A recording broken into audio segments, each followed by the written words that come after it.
Several years ago, I came across a brother in Liberia, I believe, who had one of the Papyrus solar players from Sunset.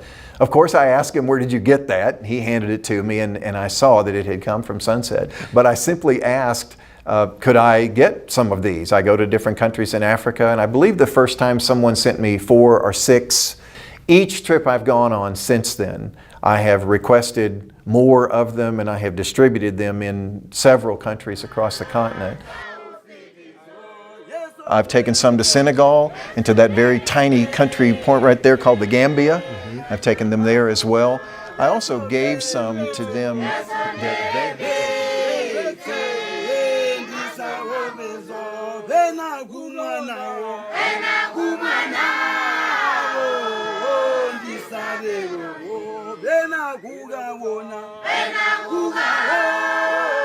I would say from the ones I've given to those who were already teachers in different ways. They either were just a leader in their congregation, or they literally were an evangelist that we work with and we support, an advanced level of knowledge and understanding, great dialogue that I have with these men on a regular basis through email and through other social media kind of interactions, if you will, saying, brother, I just listened to this lesson by this brother or that brother. I have some questions for you. And then I'll answer those. So I know those men are getting a deeper knowledge and a broader knowledge of Scripture. We were in Dar es Salaam, Tanzania, and 2 years previous, I had one of them playing while he was taking us across Dar es Salaam, and he asked me about it.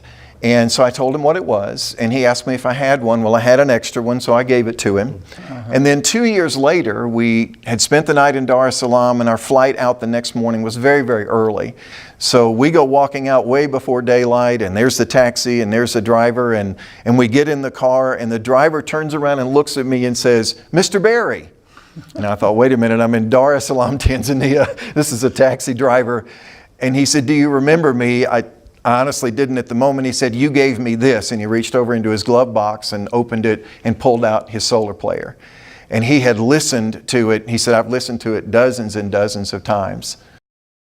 The way they will be used the most effectively is that an individual who loves the truth, the more they use the player and the more they hear the teachings and are driven into the Word, the more their knowledge will expand and broaden. They are then going to duplicate themselves. They're going to do something we can never do. We can't talk to their cousin and their little brother and their friend that lives in a village 2 hours drive away, but they can talk to them. And once they got the level of knowledge that I think they can get by using these players, they will do that. That's what will multiply the kingdom. That's how God will bring about the increase. Good. I think I'm going to start encouraging every Christian I know to make a contribution to buy one solar player that can then be distributed on the African continent. And supposedly there's 1.5 million members of the Lord's Church in the U.S. and Canada. When that 1.5 million have all bought one, and myself and others have all taken them to Africa, what's going to happen is not something that probably any of us will really see right away. The grandchildren of those who are Christians today in Africa, they'll get to worship in congregations of 500 and 800 and 1,000 and 1,500 because we're planting this seed using these devices. We can't multiply ourselves that many times, but we can certainly multiply the Word with the use of these devices.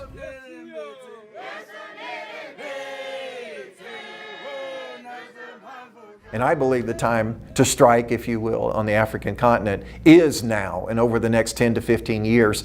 And tools that we can use that will not only help us media broadcast, if you will, but help to get strong knowledge into the hearts and the minds of those people who will become the leaders of the Lord's church on the African continent. If we don't do this, I think we're going to answer for it.